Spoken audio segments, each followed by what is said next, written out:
May joy sa Gapan. Ano ang mensahe? Ano dito, Visa? May joy ang Pasko sa Gapan 2024. Mensahe po dito yung masayang Pasko. Lagi naman po, taon-taon po, masaya po yung mga batang Gapan kasi kahit na ano pong pagsubok, yung nangyayari po sa atin, babagihin man tayo, magkakaproblema, ay importante po yung pagbangon po natin tsaka pag-asa at magiging masaya pa rin po tayo sa araw ng Pasko para sa mga batang Gapan.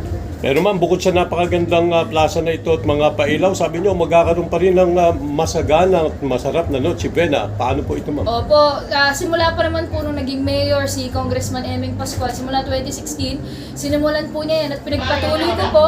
Yun nga lang po, mas bongga na po ang Noche Buena natin kasi bonggang Noche Buena, lahat po yan branded at magkakaroon pa po tayo ng 1 kilong hamon de bola ang bawat bahay po dito sa lungsod ng Gapan. Pure foods po yan, branded. Ma'am, overwhelming yung laki nung ano. Gaano ang taas nito at ilan ba yung Christmas light na ginamit dyan? Recycled ba yung mga yan? Meron pong recycled. Siyempre, meron ginamit last year. Talagang magagaling lang po yung mga batang Gapan kasi naging creative po sila sa paggamit ng mga nakarang gamit. So, makikita niyo mukhang may bago pero inayos-ayos lang din po namin yan. At yung Christmas tree naman po, ang pagkakalam ko ay 115 feet po yan ang Christmas tree dito sa lungsod namin. So ma'am, mensahe na lang para sa mga taga-Gapan.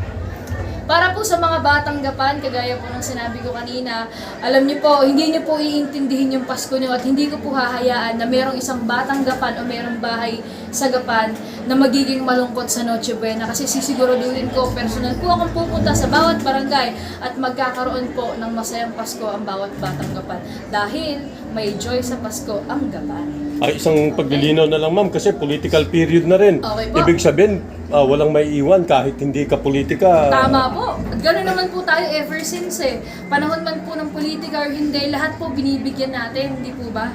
Dito po sa lungsod ng Gapan. Wala po tayong puwera. Hindi po tayo gano'n. Okay ma'am, thank you.